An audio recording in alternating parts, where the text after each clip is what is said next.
Good evening, everyone. Can you hear me? Thanks, guys. The agenda for tonight is going to be really simple. When Mountain Disaster Preparedness designed this meeting 3 weeks ago, we were going to talk about the emergency issues that we face during the snow, the rain, the floods. We will do that at a later date. We're going to take as little time as possible tonight so we can get to the most important element of the meeting, which is a report from Caltrans in regard to our roads. I'm going to ask, after the Caltrans presentation is made, we're going to open it up to questions. In order to get as many of them answered as we possibly can tonight, I'm asking that you fill out a 3x5 card and turn it into our MDP board at the back of the room. They'll bring those questions up to me. We will answer them, most frequently asked, all the way down the line. The school, thank you, Hemet Unified and Matt, for the use of this auditorium tonight.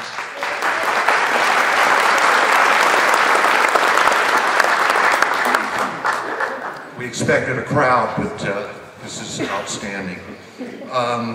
In order to avoid overtime for the school district, we're going to be out of here by 8 o'clock. Everybody cleaned up and ready to go.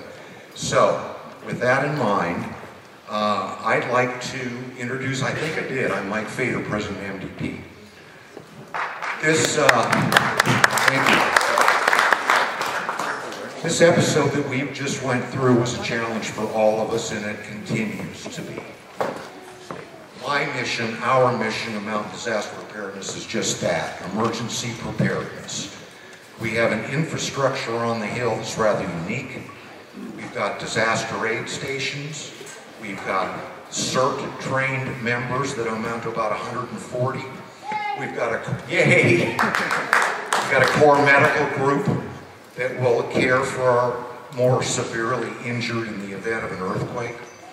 We've got a great communication system that will be the eyes and ears of the community reporting back to the officials. For my 10 years up here, this is the first time that I know of that the term shelter in place was used. Riverside County put out the notice. It was primarily because our roads were so damaged, but shelter in place are scary words. And it's our role as MDP not to have you folks freak out when that notice comes. It's our job to have you prepared. We have a display in the back of the room. Riverside County has recommended that we all have certain emergency supplies ready in the house if we need them. We purchased every darn thing on their list, and it's all displayed back there. Some of them you're going to have in your kitchen drawers. You're going to have radios and batteries, but everything that they recommend is back there. And if you don't have it, simply pick it up. That material is designed to go in a rubber container, and that can be stored anywhere. And if you need it, you know where to go to get it. Also, in the back, on this side, is a Mountain Disaster Preparedness table. And we've got information there that if you don't already have it, you should. Information about a go bag. And when we were evacuated, I think some people struggled with what they should be taking and where it was. And if you have it all in one place prior, all you do is grab it and go. Next to them is Idyllwild Emergency, which is another division of Mountain Disaster Preparedness. Since the 14th, social media has just been going crazy, and I applaud those that are posting. But official information sometimes is a little bit different than what's being posted on social media. You can either go, and we've got a list of the websites in the back, you can either go to the official websites of the agencies, Caltrans, Sheriff, Fire, CHP. There's 5 of them. As a service to the community, Idyllwild Emergency does that for you and posts on our site when official information is announced. If it's not out there, we don't have it. But the same scenario goes for our radio station WNKI. I would suggest that in the future, either your car radio is tuned to AM 1610, or you have a radio in the house that can grab AM, because there will be a rolling message on Winky that will give you the most pertinent and up-to-date information.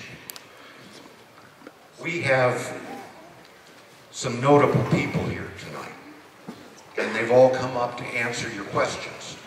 And they face the same mess that we do, because it's 2 hours from Hemet to Idyllwild now. So I want to thank each and every one of you for joining us tonight. And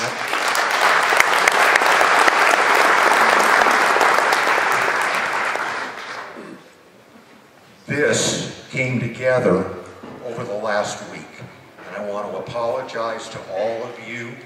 I knew your group was coming, I just didn't know who. So I would like to hand the mic and start here, and we will self-introduce ourselves.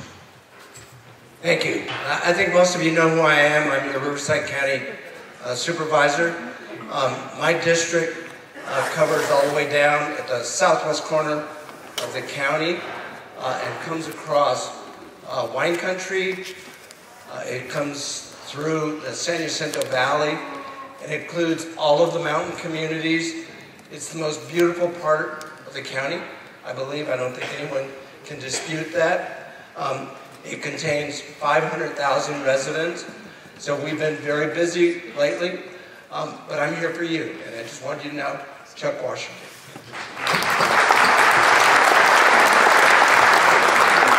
Hello. I'm Jim Burton. I'm a sergeant with Riverside County Sheriff's Department. I had the privilege of supervising some of the operations up here during the mountain situation we had over the Valentine's Day.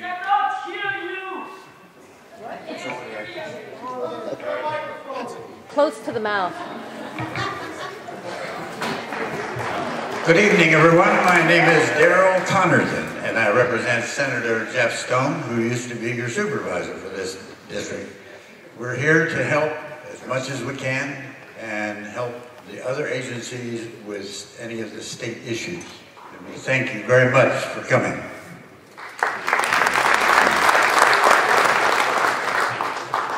Good evening, everyone. I think most of you know me. We've been up here pretty much nonstop since the fires. Bruce Barton from the Riverside County Emergency Management Department.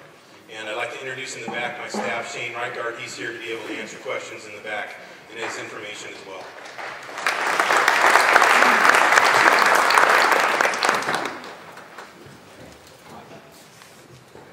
Good evening, my name is Mike Alvarez. I am the commander of the California Highway Patrol Office that serves your community. I have a very large jurisdiction. We go from, our office is actually in Beaumont. We service the Beaumont, Banning, San Jacinto, Anza, as well as all the mountain communities up here. We have, my staff is here with me. You'll recognize the 3 gentlemen on the left-hand side.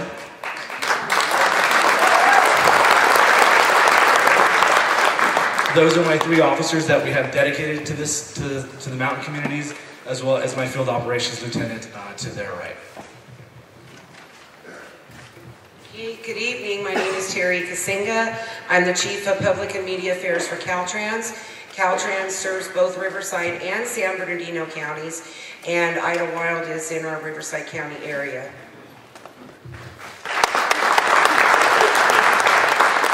Hello, my name is Richard Rusnak. I am with Caltrans Geotechnical Engineering, and my territory includes San Diego, Riverside, Imperial, and San Diego County, and emergency response is what I do.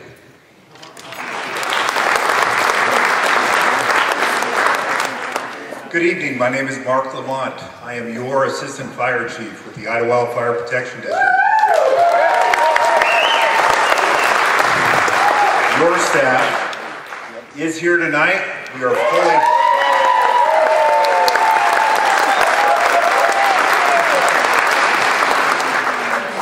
are fully staffed, fully equipped, and ready to serve you.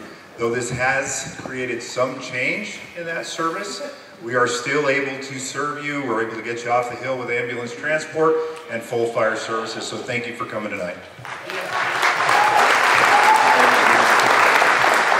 Good evening, my name is Pat Keplinger with the Office of Congressman Raul Reese, and I'm one of his field representatives. Tonight we brought representatives from SCORE and the Small Business Administration here.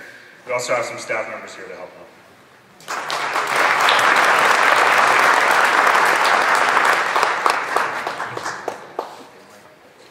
Sure, I'm not sure where they're at in the crowd, but I brought Natalie Orta from the Small Business Administration.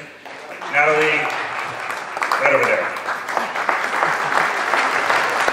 Right next to her is Lisa. She's one of our caseworkers, so she can help out as well.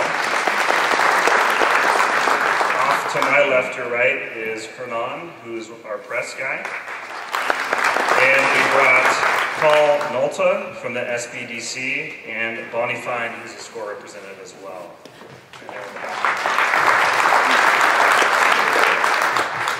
Pretty impressive panel, yes. Oh, I'm sorry.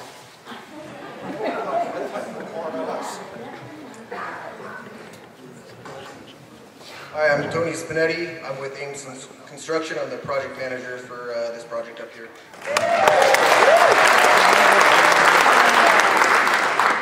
I'm Amgad Benjamin. I'm the resident engineer, Caltrans Construction District 8, and in charge of this project. Good evening, my name is Shane Massoud. I'm the maintenance PIO for Caltrans District 8. Good evening, I'm Jocelyn Whitfield, Shane handles the emergencies, I handle everything else on the routes here in Riverside for construction and operations. I'm glad to help anybody that has a question. You can come up and get my card afterwards.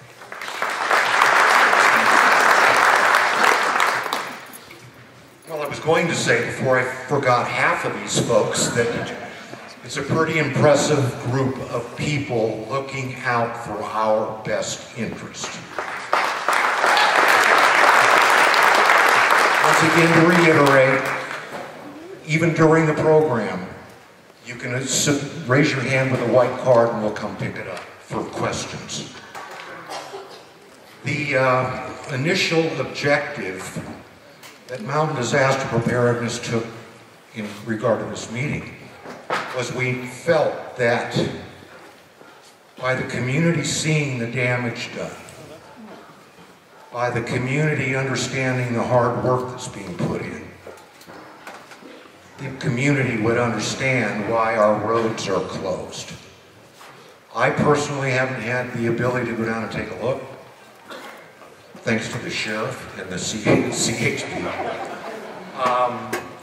But Terry Kazinga and Mike Alvarez have pulled together a pretty impressive view of what they are facing. And I believe Mike had a drone experience today, did you not? Would you like to share that with our group? Mike shot the highway by drone.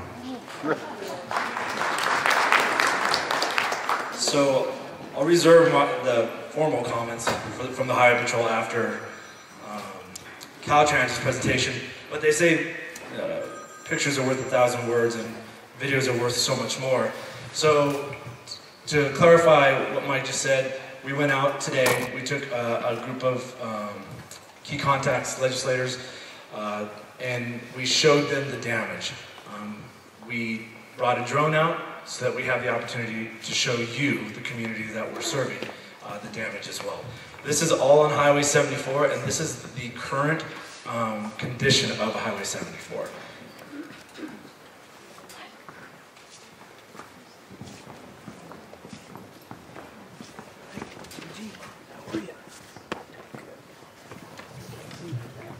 I won't narrate too much of this,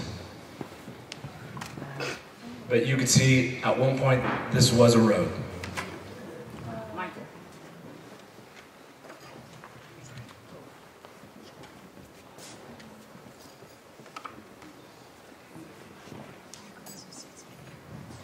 And obviously, throughout the videos, you'll see Caltrans and Ames diligently working.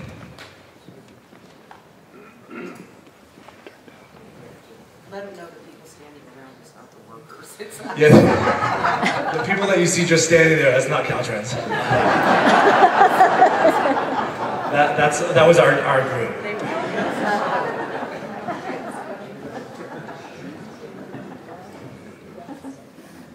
So let me move on to another clip.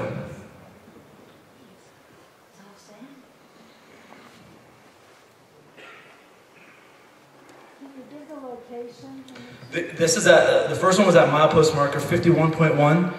This one is at milepost marker 52.1. These are just 1 mile of each other, and you can see that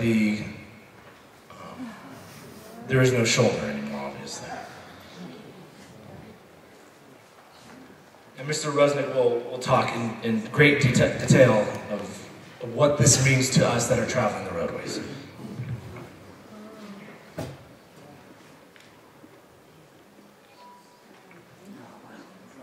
The black marks along the roads are where the road is beginning to fracture.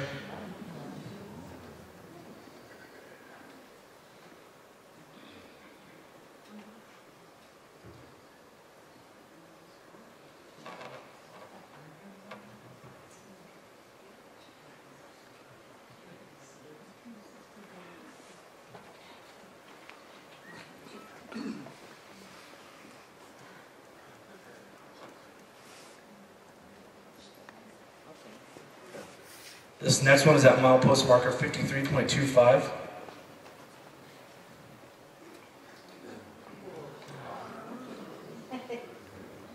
This is the construction crews rebuilding the ground beneath the freeway. So they're literally building from the ground up.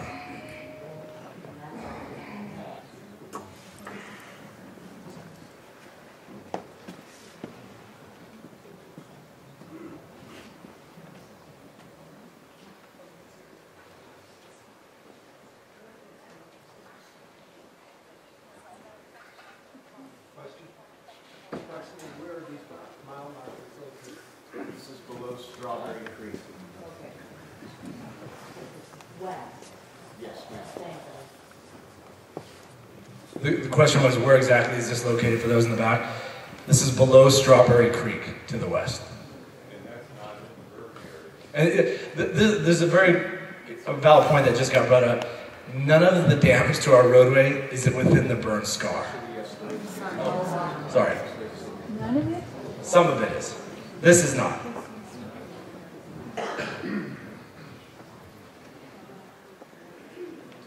And the last video is of rock excavation. You hear about rocks falling on the roadways. Oh. This is Ames actually trying to clear the rocks before they fall on the roadways so that we can safely travel those roads. It took this bulldozer about an hour to get the rock down to the roadway. And then probably about another 30 minutes for them to clear the roadway so that construction workers could pass through. All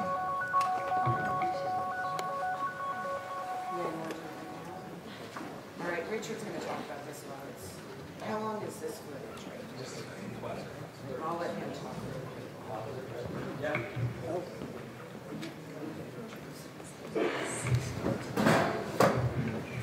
So you're all familiar with your rockfall issues on 74. You've all driven the highway following storm events. After this significant event, we had very large boulders strewn up and down the highway. So we have two objectives with the excavations that are going on right now. The first is we need to generate material in order to reconstruct the embankments that were failed and eroded away in the storm event. The second objective is to eliminate your rockfall hazards, okay? So what we're doing is where you have had historic rockfall events come down, we are excavating these slopes back to remove the rockfall hazards, and the material will be used to reconstruct your embankments. It's very good material as well. So we'll also be using the rock to armor the roadway from future erosion as well. So everything we are excavating off of the highway is going to be used to rebuild the highway.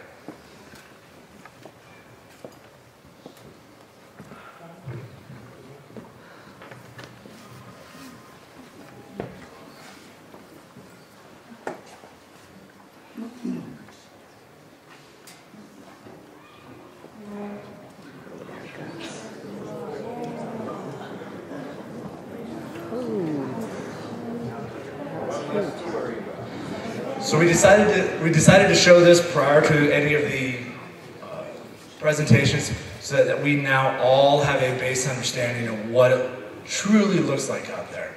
And without the video footage, I don't know if any of us would truly appreciate just how much of our roadway is damaged. At this time, I would like to introduce Terry Kasinga. She is the PIO for Caltrans, and she will be working through their presentation.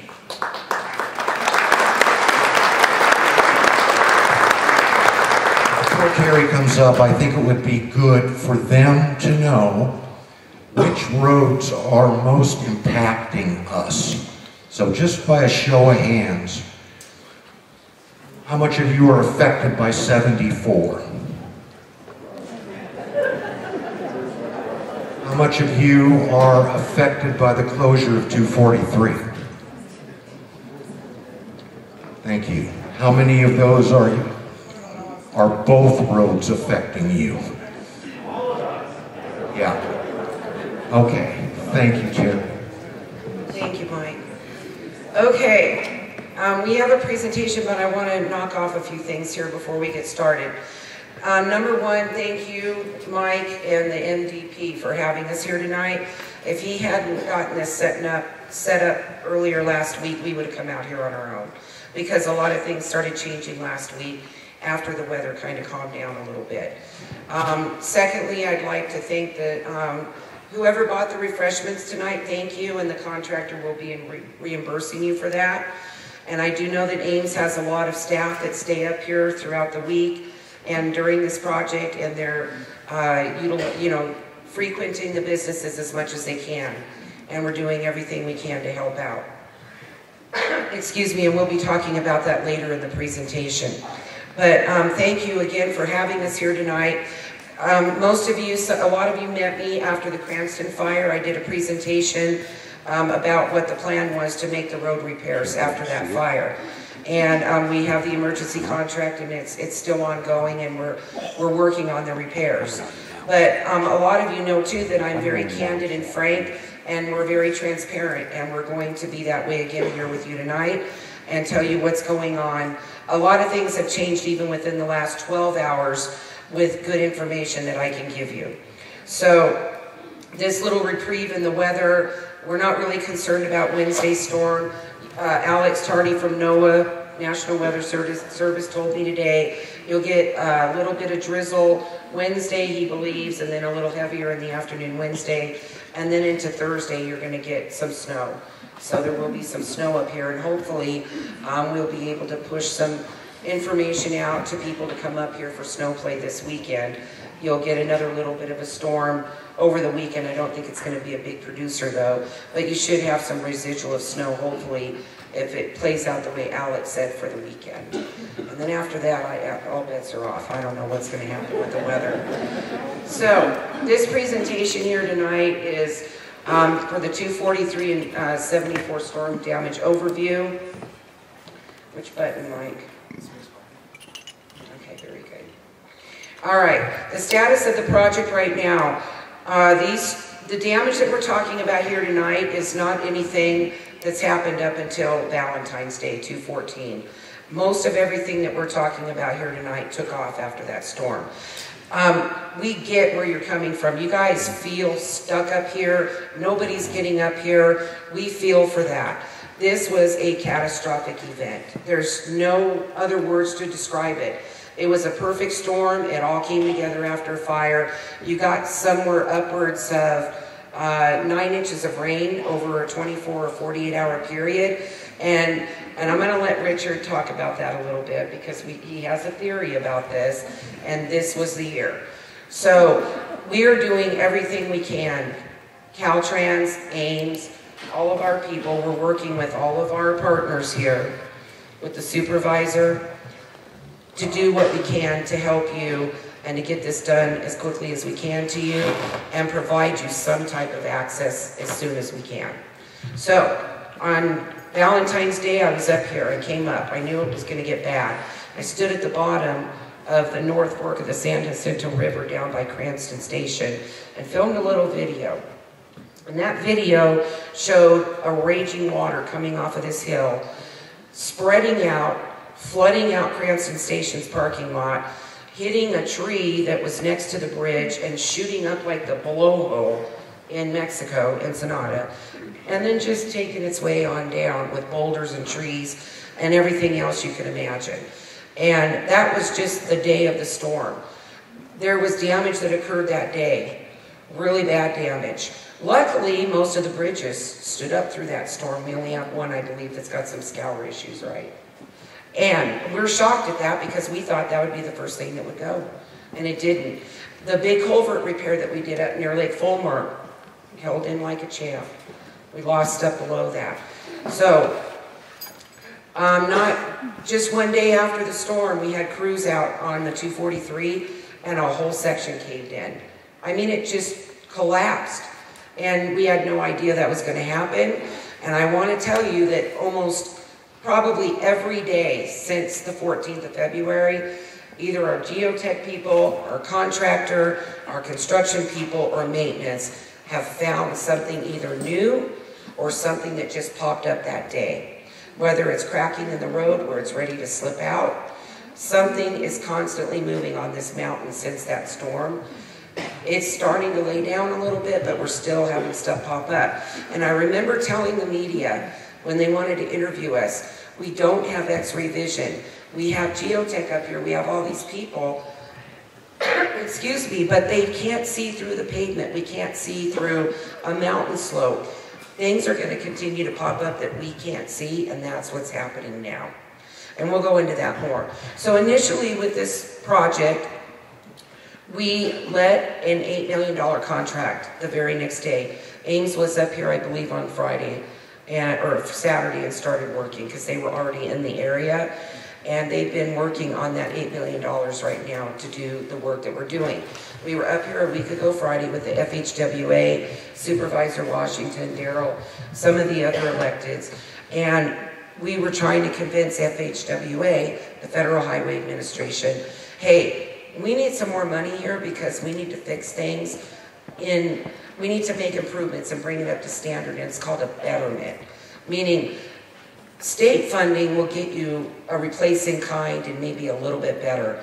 But there are so many things wrong with both 243 and 74, and they're so old that these things need to be fixed. I'm not the expert. I'm going to let Richard talk about that tonight and how that works. But we are working with the FHWA to get additional funding right now. So we're hopeful. We're waiting. And when we do find out about it, we will be letting you know.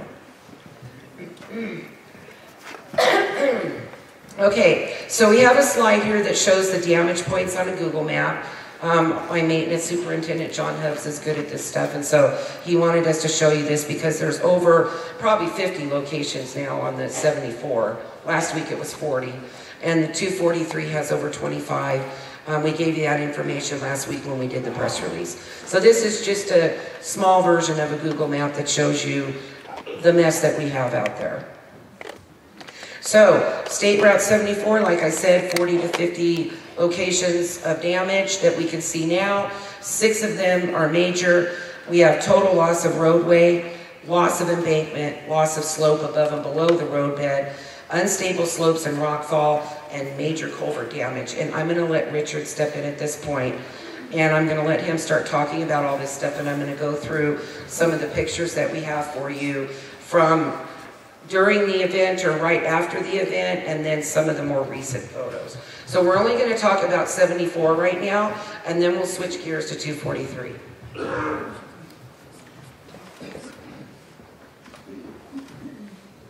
So you, again, are all aware of your rockfall issues that you have on State Route 74 every time it rains.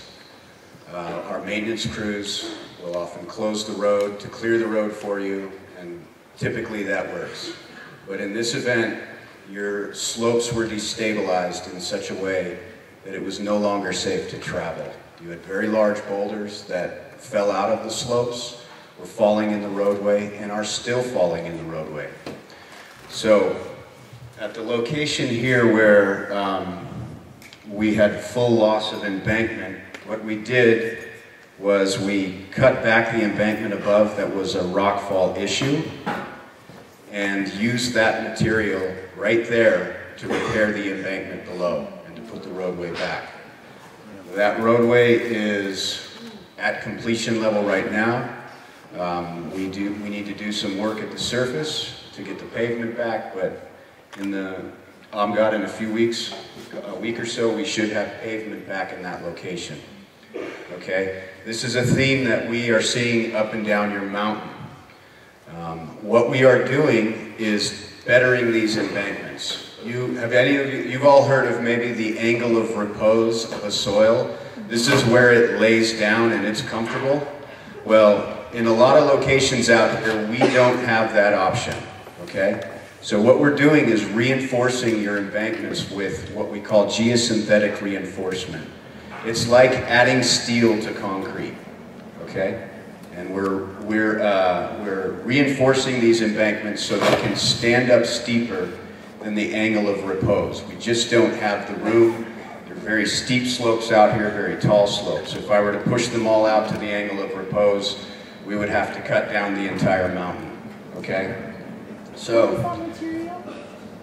Excuse me? What is that material again that you're using? We're using the local material from the site, the sandstone from the site. We're excavating it out, taking out the geosynthetic. Yeah. It's called geosynthetic reinforcement. Geosynthetic. It's a plastic reinforcement that we put into the slope. We put it in layers as we rebuild the slope.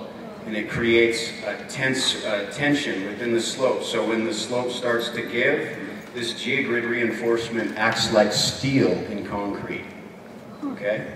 We call them geosynthetic reinforced embankments, and we're building them up and down your mountain, okay? One thing I know about the repairs that we put in place is they work. I've been doing this for a while now. I rebuilt Route 330 below Running Springs in 2011.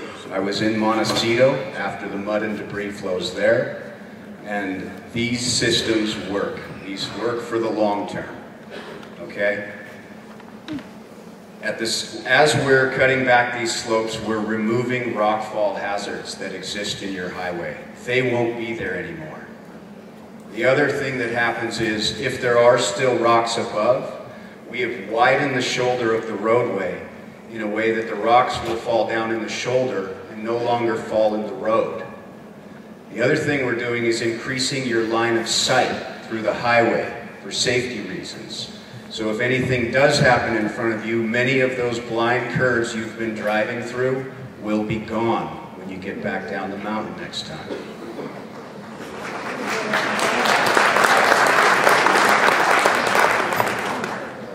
The arrow right there, that's the location right above Strawberry Creek. I'll tell you right now, I was driving down the highway one time and somebody almost swerved into me, so I know this location well. We're cutting that back. You're going to get sight distance through there. The rockfall hazards will be gone when this road is reopened.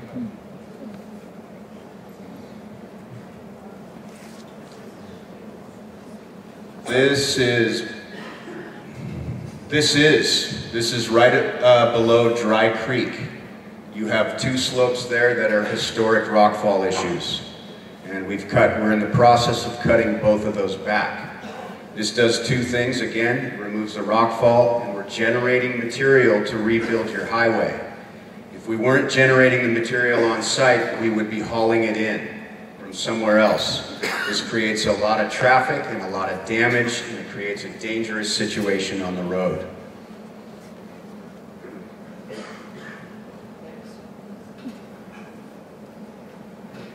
Are you all familiar with the double cut? This is about at post mile 52. I don't know if you're familiar that well with the post miles, but this is where you go through a section of roadway where there is a curve in the roadway and you have cuts on both sides of you.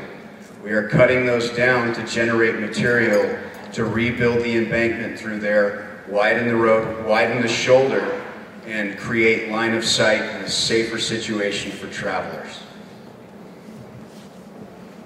We've lost culverts through here as well. The culverts are being replaced. This is the location where Mike showed the first video of the drone footage. This is where we have the roadway put back. That was the condition of your road. We barely had one lane to squeeze by after this event. There's your lane to the left that we had to squeeze by and the loss of the road. This was the day after the event. Here we are cutting back that rock slope. You can see the large boulders in the slope that we've pulled out. These again will be used to armor embankments and armor drainage systems after we are complete.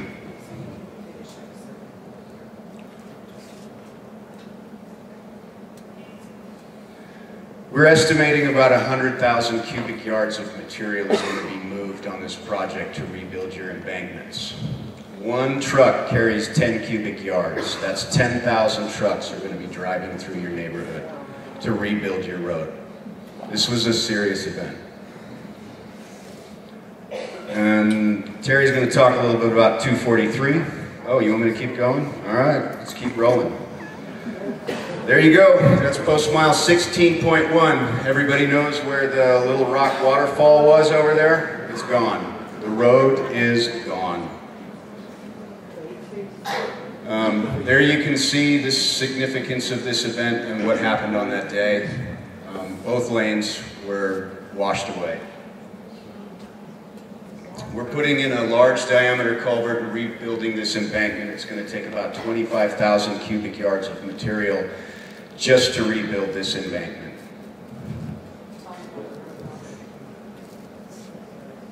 The running water makes it difficult, but we'll get through that challenge. A bridge will take much longer for us to construct, okay? I've done this a few times, and we have efficient methods to rebuild these embankments without having to bring in bridges and steel. Bridges and steel take years to design and construct and put across the roadway. These methods work. And I know they work because we've been implementing them for the last 2 years along your highway, and what we fixed did not fail. We had one location on 243 that had a waterfall flowing over just like this, and it survived. There's some cosmetic damage we need to repair on it, but the road is still there.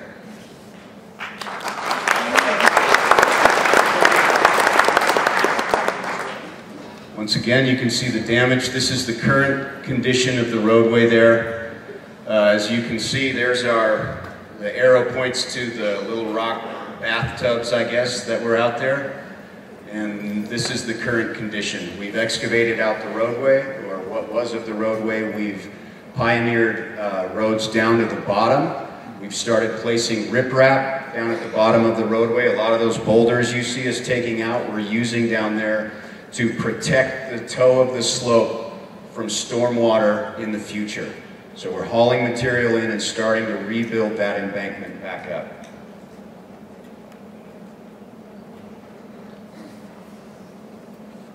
Once again, I believe to the left, that's about post mile 10.7. And you can see damage that occurred there at the culverts. You have an old roadway up here, and when they built this roadway, it was built to economize what they had. I think it was built in the 30s or 40s. So your culverts, it wasn't about sizing them big, it was about what can we afford to put in. So oftentimes these culverts get clogged very easily, okay? The water clogs the front of the culvert, it fills the basins behind, overtops the roadway, and washes out the roadway on the other side. We're fixing that. We're upsizing culverts.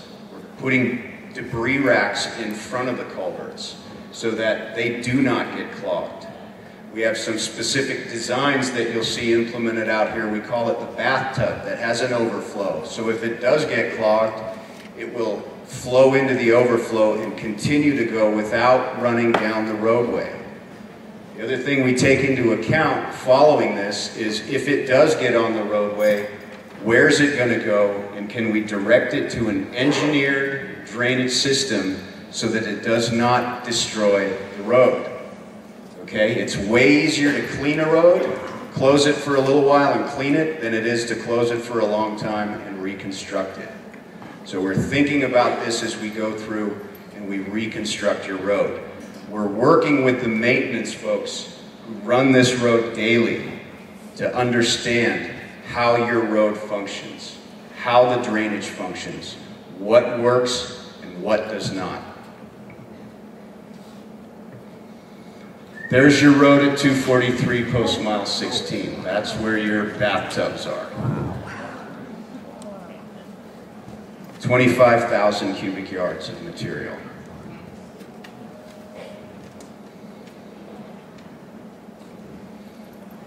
There's your damaged culverts. There's, I think, a location. The one on the left is, I think, 15.5, post mile 15.5. The roadway's lost. We have about 25 projects up and down the mountain similar to this. Some small, some big, some in the beginning stages of loss of material that we're trying to be preemptive about so that this does not happen again. This happened Tuesday. This sinkhole developed. We had the haul trucks moving material up, and this sinkhole developed under the road.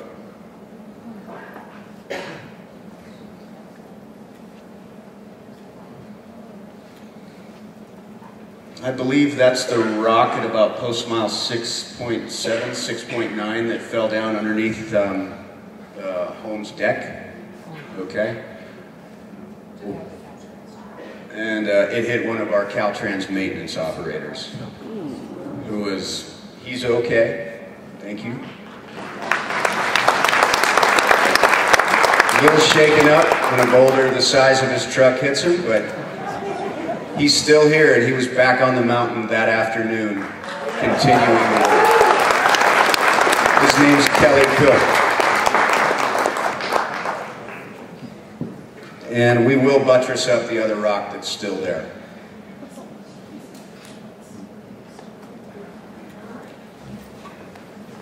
That's my soapbox. We'll get it fixed for you. I can tell you one thing, what we fix stays fixed. We do it right, okay? And you know that because, again, what we have fixed survived this event.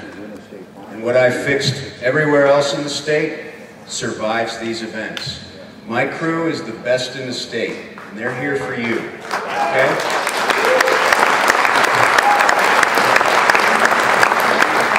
All right, so we're going to move into what Ames is doing for us in construction. Angad and Tony, come on up really quick, and I'll let them talk about the work that they're doing. This is just a workforce for the daily crews that are up here. Angad and Tony. They're a little shy. Not Angad, but Tony, you know, we got it. So they've got 32 employees working up here every day, and they have all of this equipment, man hours, the message boards. It goes into everything if you want to take a quick look at that. Again, this is Angad Benjamin. He is the resident engineer from Caltrans for this project, and this is Tony Spinetti. He is the project manager for Ames. So, good evening, everyone. I was here at the night of the 14 and 15 with the contractor, and we pulled them over and had him to mobilize vital piece of equipment needed for the job on the night, and we started lane closure and barricade on the 15th. And we look at the workload and their operation and available operators, skilled operators, not anyone for this job. And luckily we were able to get what we need, and we're getting more as needed.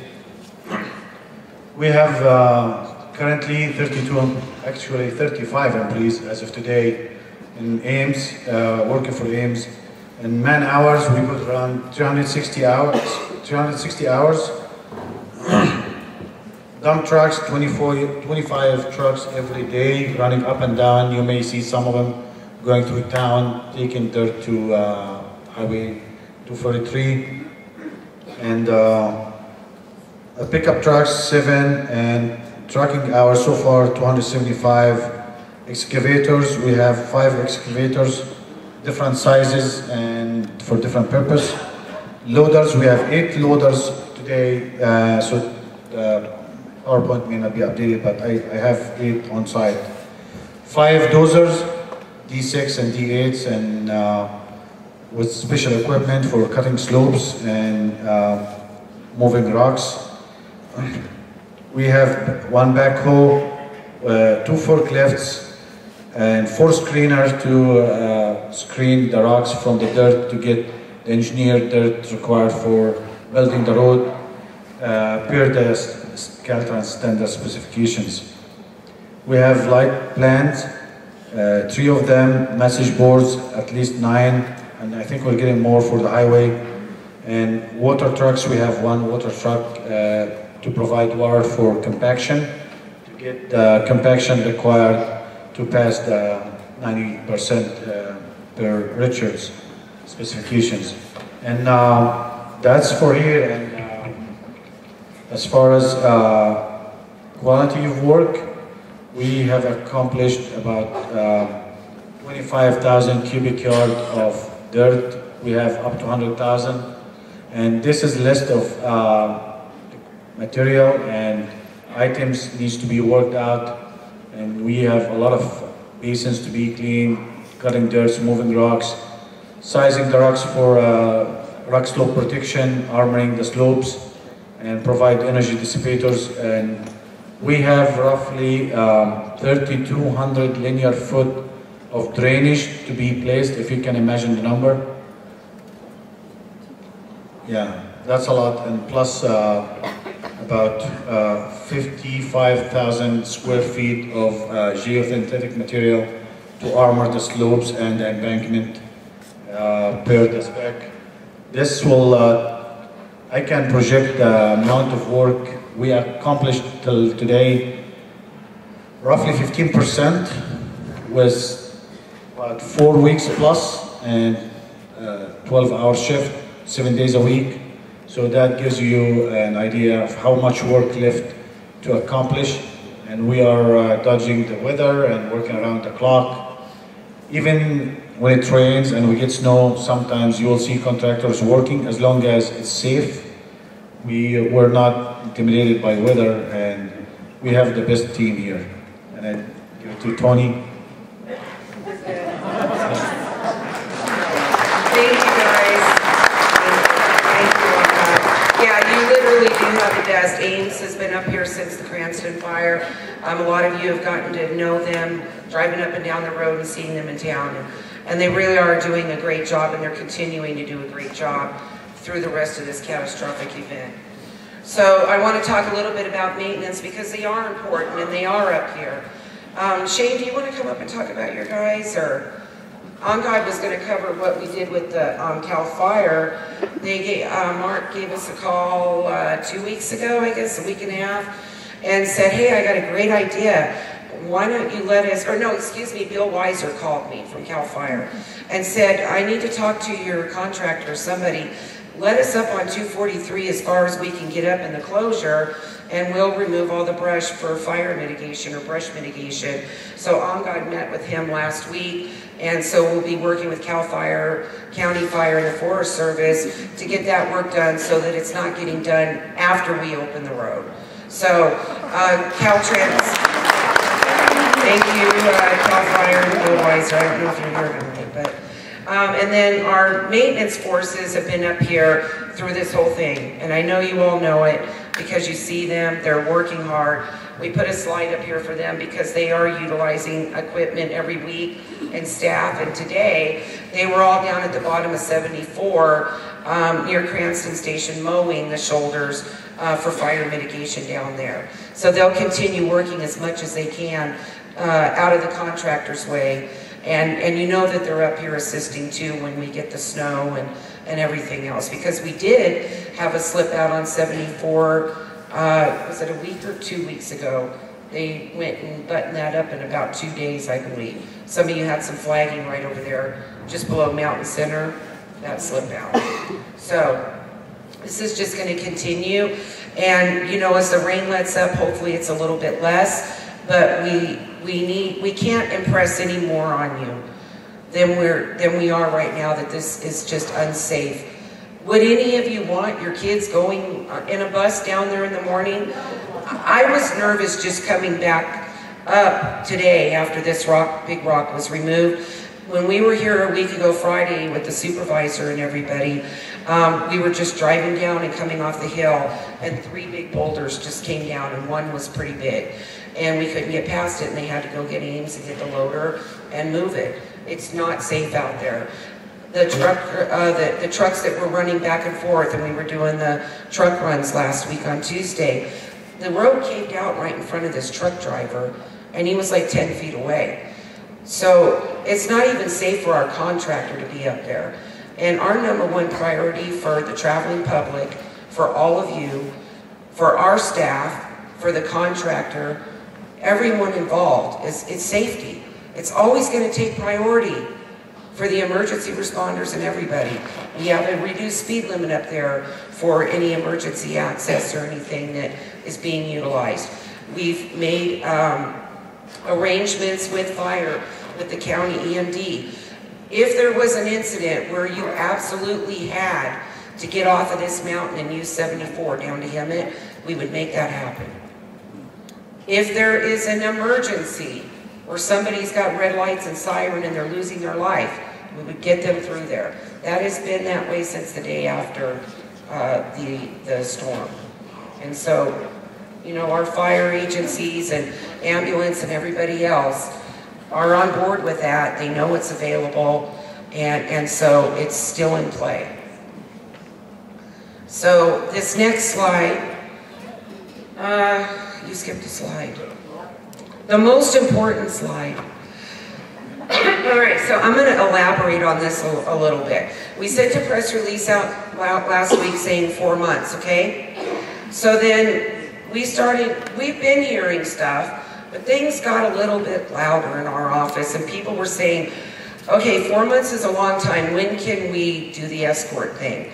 And literally, we were not even at that point early last week. So later in the week, when weather started getting a little bit better, we got a little more time on the books as far as daylight, we started working closely with Geotech and the contractor saying, hey, you gotta give us some answers. Leaning. Right, supervisor? So we said, okay, we're gonna tell them you know, today's Monday or Tuesday?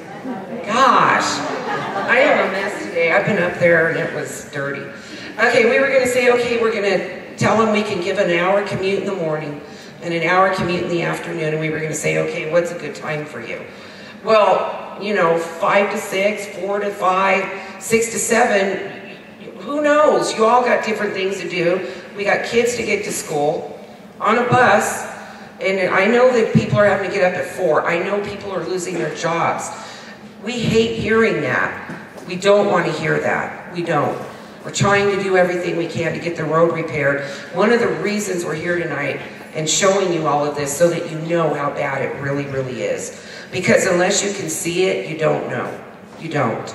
And it's hard to listen to us sit here and talk about things when you haven't seen it and you think it's not as bad as it is. Well, why can't they get the road open in a month? It's just not that problem this time. So all of this is dependent on the road stability, the progress of work, weather, public safety, and we will require work. It will stop work for 2 to 3 hours each day, and which extends this 4 months, okay? So we were kind of good with that tonight. I'm okay with it. But we had a conference call today at 3 o'clock with this gentleman behind me, and with the county, and with the Riverside County Transportation Department. Patty Momo was on this call after we got her off the hill. And the contractor was on this call, and Richard was on this call, and Mike and my team back there. And an hour in the morning and an hour in the afternoon, what can you do with that? So 10 minutes before we walked into this meeting, God and Tony said, we're going to let him have 3 hours in the morning and 3 hours in the afternoon.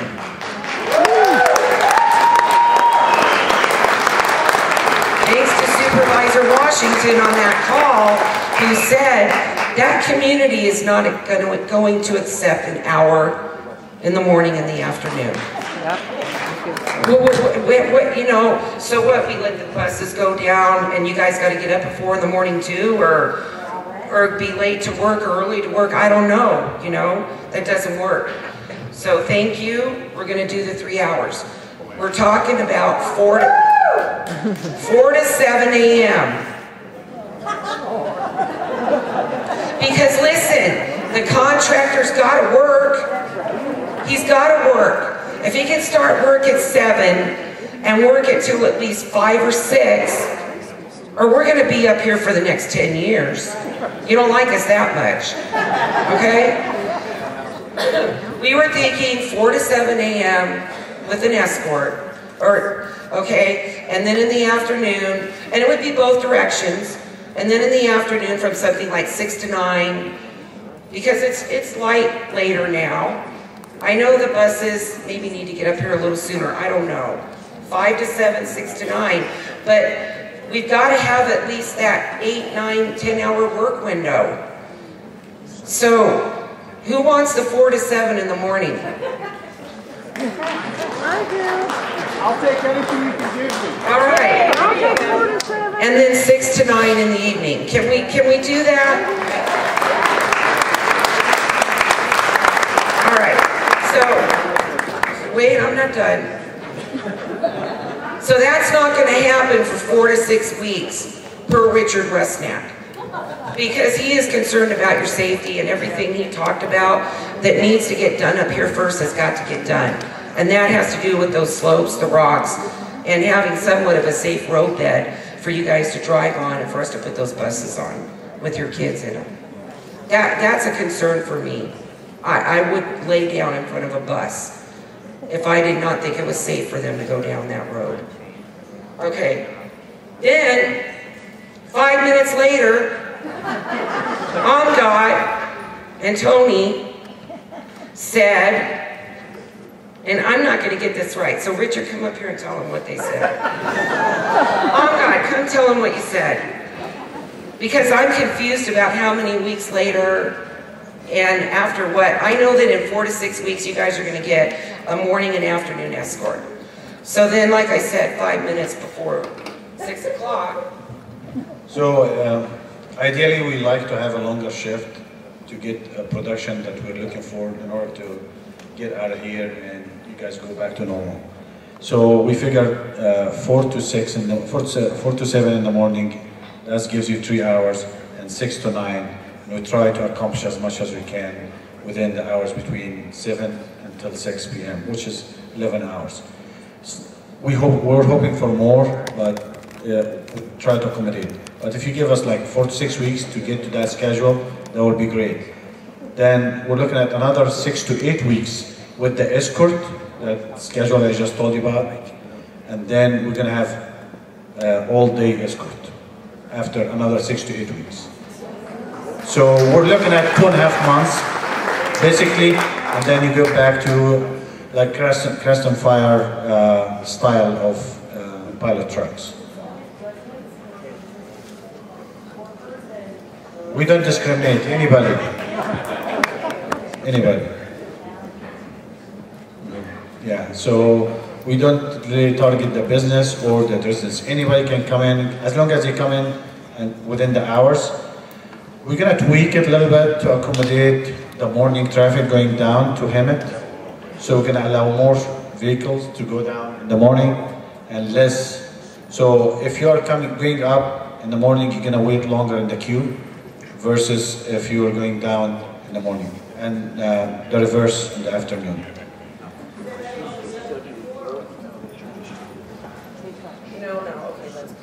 So this is only on State Route 74. We are not even ready to discuss 243 right now. I remember you from the other day, Andre. Nice to see you again. I'll let Richard talk about the length of time on 243.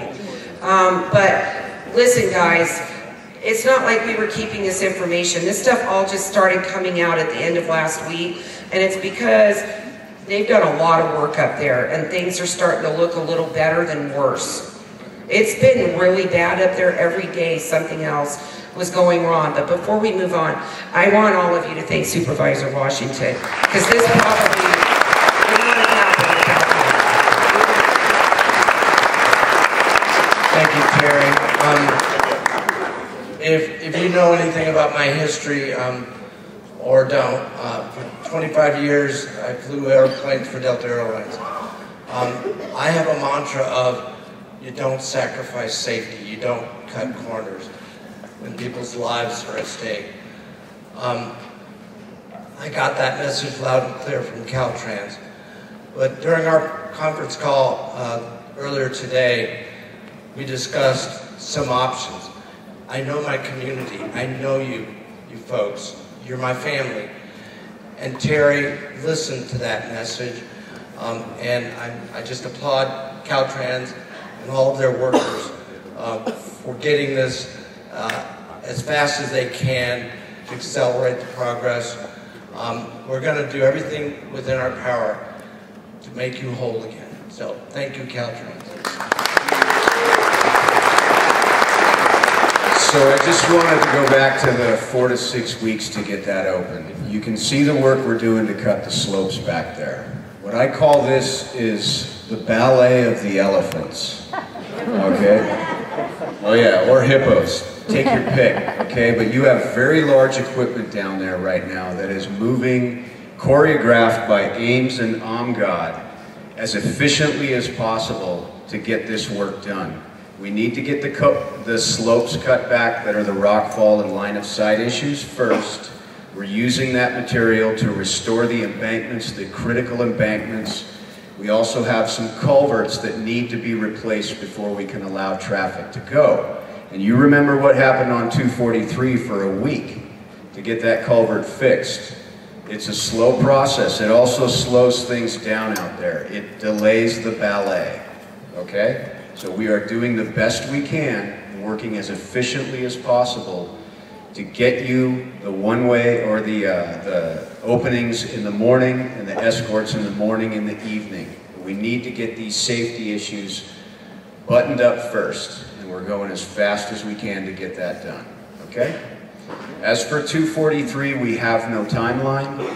It took me 5 months to put Route 330 back together, which had a similar loss of roadway. We lost 2 lanes up there all the way down, and it takes time to build that back and to get the materials up there.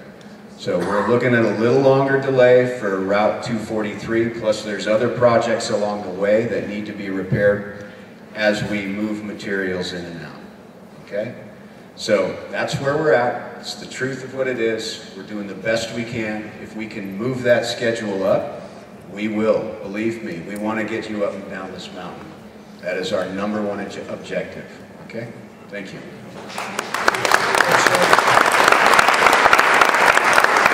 All right, real quick, let's finish this off. Not only do we care about your safety, we care about you. We do. Caltrans cares. It sounds ridiculous, but we do. We care about the businesses that are suffering. We care about the events that you've been having up here in the snow season that you've missed. And we're trying now to work with our partner agencies behind me, and then some that aren't even here, and all of the legislative officials to come up with ideas to try to get people up here. So last week, we jumped into action, and we'll go through it real quick. Social media, press releases, media outreach. We have a press conference on Wednesday at 10 o'clock down at Cranston Station with several officials, including our new director, Mike Beauchamp, who took John Belinsky's place a few weeks ago. He's been with Caltrans for a very long time. He's from Structures, and he was formerly our construction deputy director. So you're in good hands with Mike Beauchamp. He will be down there on Wednesday at the press conference. So we're going to be getting not only the word out to the public, and I thought it was important to come talk to you here first, and it's a good thing we did because of all this new info, then us going to the media first. And you know, I didn't even want to do a TV interview before this because I wasn't going to tell them stuff before I told all of you. I think it's important for the community knows. They know what's going on before Channel 7, 2, 4, 11, and 5 do.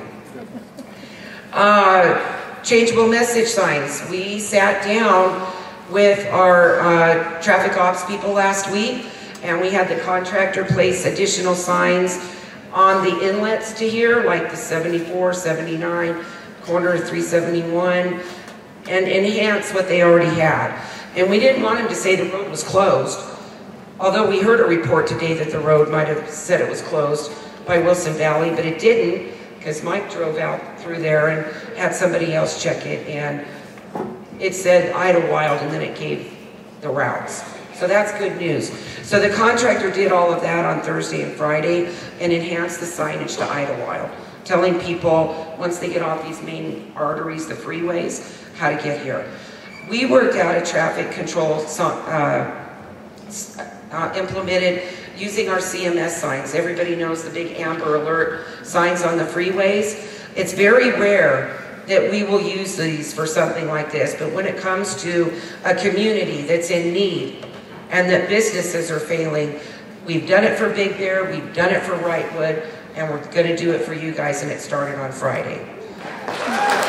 So on Friday, Saturday, and Sunday, on the 15, the 215, the 10, and even down on the 91, they said, they lit up the signs that said Idyllwild and told you which roads to take. So, next slide, I guess. All right, so here's our press release with our map. And I saw this beautiful map on one of your websites, and I wish that we would have known it was there, because we would have just used that. It took us a couple hours to come up with this one. So this was the press release that went out last week from Shane to let everybody know that this community is open for business. And the next slide. Here is a social media post that we're using, and that is up there, and we're using that, and we've shared it with the other agencies to use. And then here's a sample of the CMS signs that's on the freeway, the big overheads. Those were lit up at about 6 or 7 different locations on Friday, Saturday, Sunday. And that's it for us. I'm going to let Mike Alvarez, supervisor. Again, I want to give a shout out to Terry because on the conference call we had, she went outside of her job description and she started throwing in ideas about if anybody knows anybody famous, we should have a big event up in Idyllwild to bring people up as a fundraiser, as an attraction. So thanks again to Terry. We are working on that at the county. Thank you, Terry. Yeah, I need somebody like Luke Bryan, Katy Perry. I don't know. Hey, you know, they're going to be in town here in April, Stagecoach, Coachella. Yeah, and then I would really like to have the artists here in the community, you know, musicians and that type of thing. I know Casey's from this town, play before and after, but I'd really like to get somebody well known up here to just sing, even if it's for 30 minutes, because that's a draw. And then of course we would like food and arts and everything else, and you know, it's something that we can work together with the contractor and all of these agencies, and I'd really like to see it pull together here by June-ish. So just remember, by us allowing you all of this escorts and everything, it's going to slow us being up here. We'll be here a little longer, but I also think it's important for you guys to get a piece of your road back, at least to get on and off the hill, to do what you need to do and get your kids to and from school. So that's it for us. Thank you.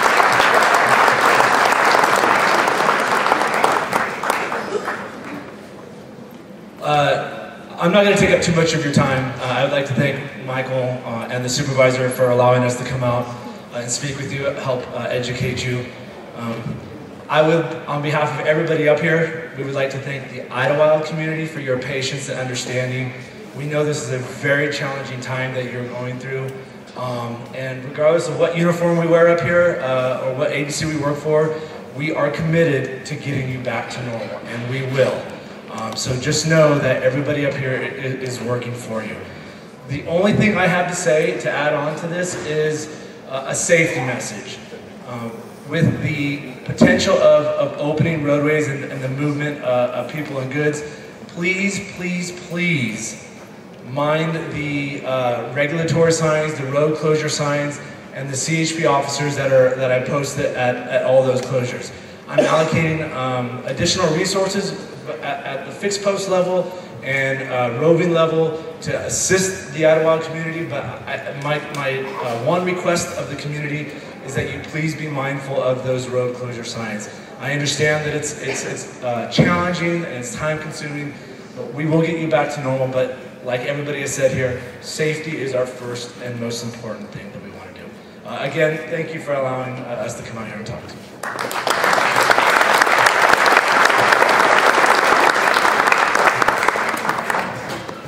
Pretty informative. Excellent. And pretty professionally done. I really appreciate it. Questions. That's what we're going to now. As I said, we collected all the individual questions in the back, and there were over 70. So what we've done is we've broken it down into areas.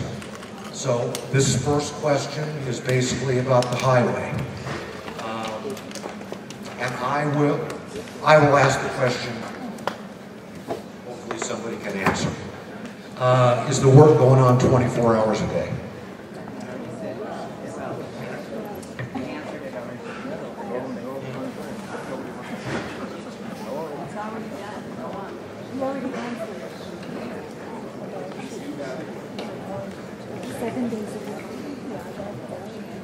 We do have work that will begin Friday 24/7. We have to be careful of moving equipment up and down the mountain, but what we will be doing is in the evening hours, we will be preparing materials and setting things up for the workers during the daytime. So we will be running 24/7 beginning Friday, doing things that are safe, that don't require contractors to go down into embankments, to blaze trails down into rockfall areas and things of that nature. So there will be work going on 24/7. Most of it will be set up work for the day crews to come in, so they don't have to move materials. The materials will be placed, will be strategically located, will be screened out, we'll be screening the rock out of the material, stockpiling rock, stockpiling material on the highway, so that when the crews come in the day, they don't have to wait for that material. Thank you. Second question, is there a contractor bonus for early completion?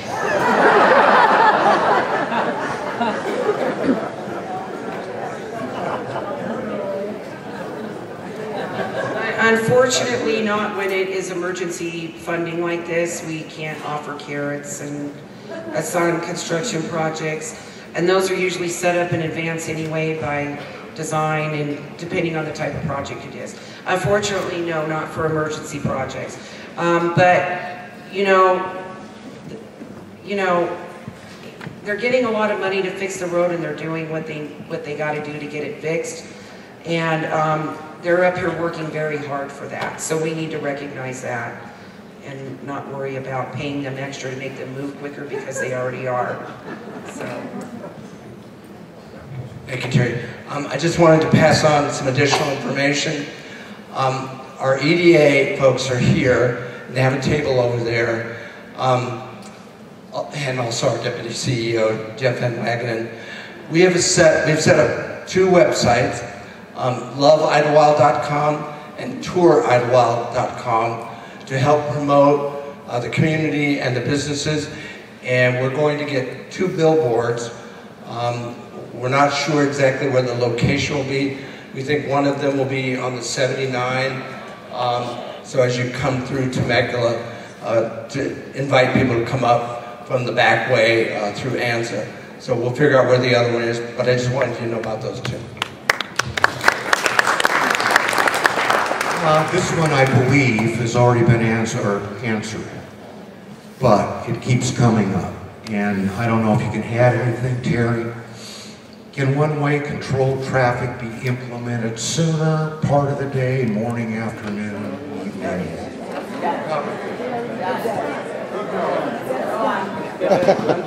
We're good. Already answered.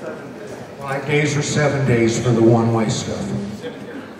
7 days. 7 days. Would work be completed sooner if all efforts were on one road at a time?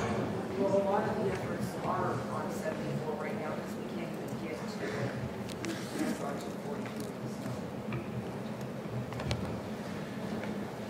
242. There's work going on both highways. It will not affect the time. We're trying to get 74 open as quickly as possible. Most of our efforts are down at 74. Again, some of the material has to be brought up to 243 to reconstruct 243. The contractor is working on both highways simultaneously. There is a point of diminishing returns to put too much equipment in one location. Okay, so we're putting our best foot forward, and we're as efficient as possible on 74 to get that highway opened as quickly as possible. Our efforts are focused on 74 first to get you that route open. As evidenced by the show of hands, 74 is affecting us greatly, so I'm glad to hear that. This one has got, and I don't know who's going to answer this, disaster declaration. Is there any more money available from FEMA, state, county, or SBA to expedite the process? I can answer that. So Bruce Barton, once again, Riverside County Emergency Management Department. Can everybody hear me okay? All right. As you may know, immediately following the storm on February 14th, the county declared a disaster. We solicited the governor to declare a disaster. He has declared a state disaster. What we have been doing since the storm is we've had Cal OES, we've had FEMA, we've had folks from Small Business Administration in town. The OES folks and the FEMA folks have been going around with all of our staff, visiting all the damage sites. We're up to about $73 million, and that's not counting the road work that you're hearing about. That's just infrastructure elsewhere in the county of Riverside. That's how big this storm was. We are closing up the final damage estimates to submit to Cal OES, who will then take them to the governor, and the governor will make a request for or make a determination at that time whether he's going to make a request for a federal emergency disaster. And, I'm sorry, Cal OES is that's the governor's office of emergency services. So the way that disasters go is you declare it locally, then the state has to declare, then the federal government has to declare, and the real money starts to flow when you get that federal disaster declaration, which is what we've been aiming for. So we have got the local, the state, but we do not have the federal yet, and we are finishing up those damage estimates in the next 3 or 4 days and should be going to the governor. We don't know whether there will be a federal declaration given for this or not. But we are given reason to be optimistic by the state folks and the FEMA folks that we're here in town doing those damage assessments. Is there a way we can petition or get our voices heard to have that? Congressman is Brett?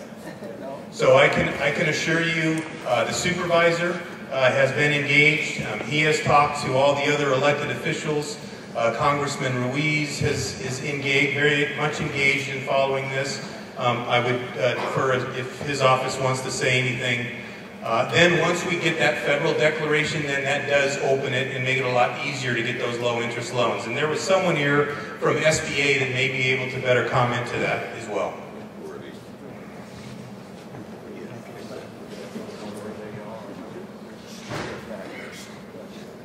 Is there anybody from SBA here? Small business? Oh, good. Thank you. Basically, it's been said it needs to be a federal declaration, and again, it's flowing from local, county, state to the federal level. And once a federal disaster declaration is made, there are low interest rate loans available for both homeowners and for business owners. We have to wait for that federal declaration to take place. There will be SBA officials in the area, FEMA, to help process applications. That's how it works. I'll just say one more thing. If you get on our website, Rivco Ready, and go into the active incident page, you will see a form there that you can fill out. If you have physical damage to your home, or even if you have a business that's taking economic damage, go ahead and get on there, fill out one of those forms, and submit it to us.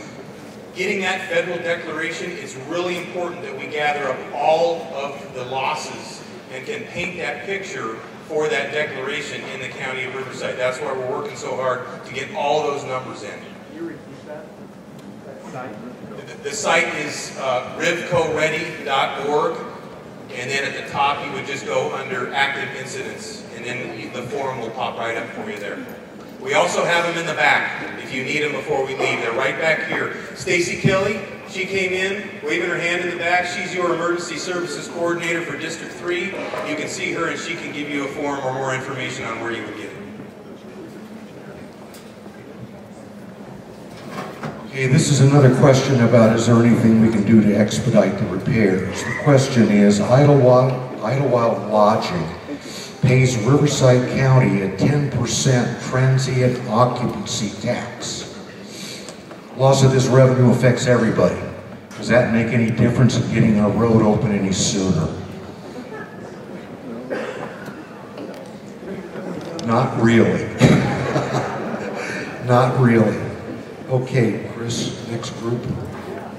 We're doing real well on time. What is this? I think this has already been addressed. This is a signing issue. More signage at detour routes, more police presence on those routes, more mile markers.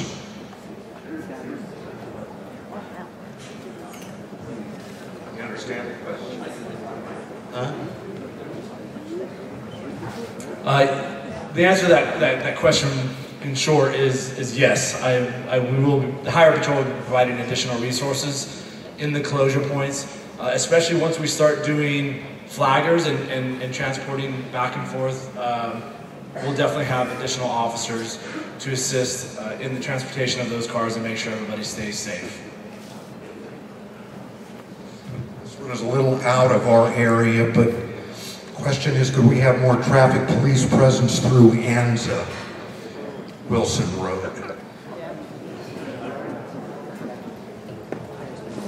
Wilson Road, although it's not the Highway Patrol's jurisdiction, I can say that we've been working with Supervisor Washington's office to deploy more officers on the 371 in order to alleviate some of the traffic concerns that are going through Anza.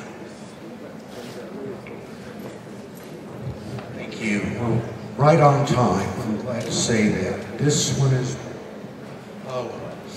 what are the evacuation plans if needed during road closures? Alert system and warnings used during an event.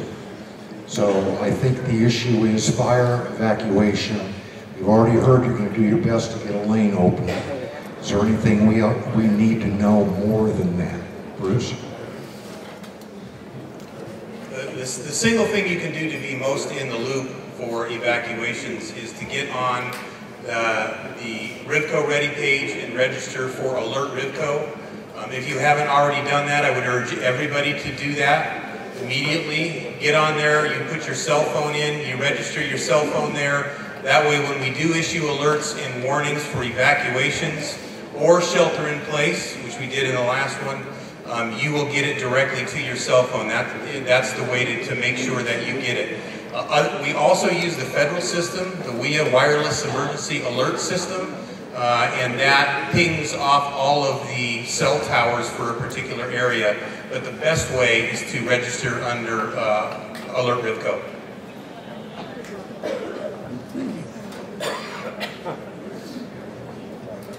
Tourism question, several of them. Tourism has taken a hit to too many businesses due to, I don't understand this part, the powers to be. Do they know how vital tourism is to Idyllwild? Yes. Yes was the answer. There's maybe a better answer than that over there.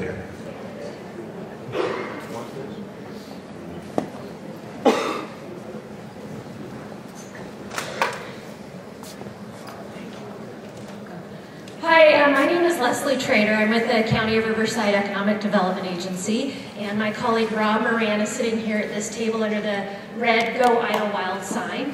And so we do feel for you and the hit that the tourism industry is taking here. So we have taken some actions to try and remind folks that Idyllwild is open for business. As Supervisor Washington mentioned, we're working on some billboard signs to that effect, and we've actually created a website that's loveidyllwild.com. That's just going to be for promoting people coming here. We also have information resources here if you own a business and you're having issues with people not coming as they regularly would. We have some resources. If you're an employee and maybe you're working fewer hours or you've been laid off, we have some information resources for you as well. Thank you. Thank you.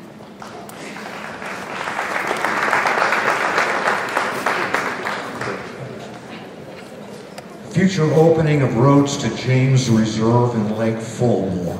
Any estimates?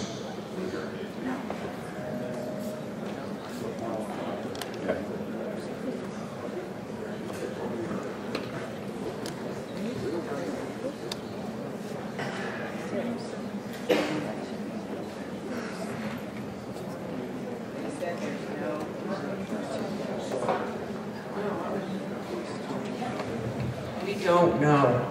I mean, Richard is guessing right now, and we can tell you 6 to 8 months, and that could change. It could get better, it could get worse. Right now, until they can get access over there and start rebuilding, divert water, and do all of that, I mean, they were trying to work on that last week, and the road caved in at Post Mile 10 when they were trying to get to 16. Right now, it's just not any good time to answer that question. Maybe we'll have better information in a couple of weeks or so. All right. We're going to keep you guys updated on all of this stuff via press releases. So I'm going to be updating a press release tomorrow to go out Wednesday to piggyback off of what you guys got last week. And it'll mention the fact that the escorts are going to be coming. I'm not even going to, put in the press release that it'll be open to traffic in 2 or 3 months. We're just, you know that it's a light at the end of the tunnel, but we're not going to give them exact timelines in case they change. But the escorts coming in the 4 to 6 weeks is good news, and we'll be putting that in there. Can you get a commitment to a frequency of press releases? Yeah, we can do a weekly update for you, even if things don't change. Do you still want them? Okay, we can do that. The last 4 weeks has been hard to get information because it's 3 or 4 weeks old. Yeah, it's because nothing really changed, and you're right, this is going to be a long-term issue, so we will update it, and if something new comes out, it'll go earlier in the week, and if not, we'll just do it on Fridays. How about that? Okay, thank you. Thanks for asking. Those releases will go out via MDP, social media, and Idyllwild Emergency. Any plan for improvements into Apple Canyon?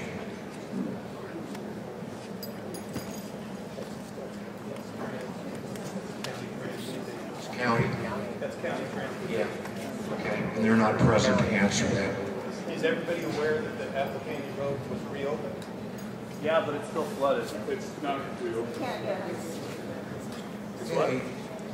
Two more. We're going to wrap. How much additional time are ambulance transports taking now?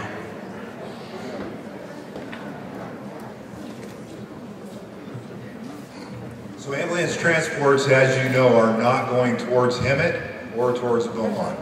And so the average ambulance transport time down to Hemet Valley Hospital is approximately 30 minutes. And your transport time to Eisenhower Medical Center is an hour and 5 to an hour and 10 minutes. To Temecula Valley Hospital, it's an hour and 10 minutes. And so to answer that question, if you were wanting to go to Hemet Valley Hospital, your transport time is going to be an additional half an hour, and roughly the same for Temecula Valley. If you're wanting to go to San G, it's at about an additional 10 minutes, and so your additional transport time is about 20 minutes. We do still have full access to those roadways. We are taking all of the ground transports to the east and to the southeast, and then we still have a commitment and we have a robust system to ensure that we have air medical transport as well. And we have utilized that quite a bit during this time. So for the critical transportation services, we will be calling for those. And they've been very good at getting up here and getting those to us. One last question. This is for, I believe, the sheriff. Has our road closures affected the coverage of the sheriff's department on the Hill?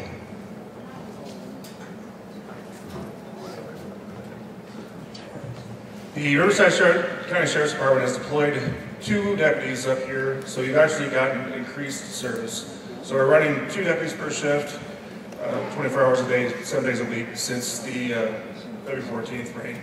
So we get more coverage than you had before.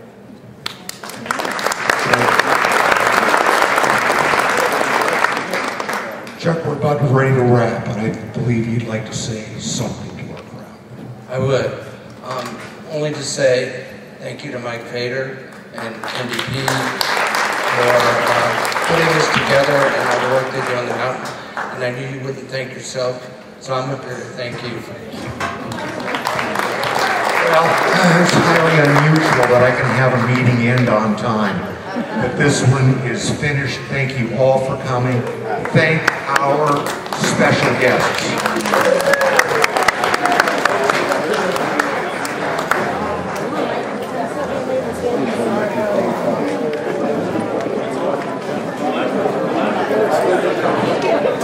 All right, everybody, thanks. That's the end of the community meeting. This will be posted in full, including some of your dropouts,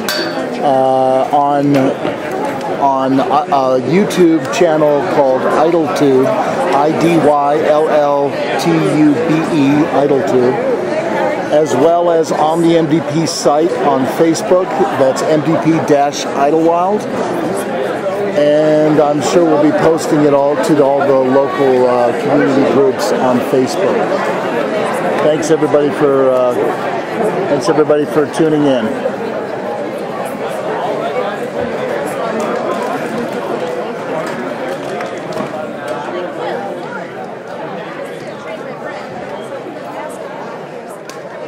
Get it all down? I think so. Good.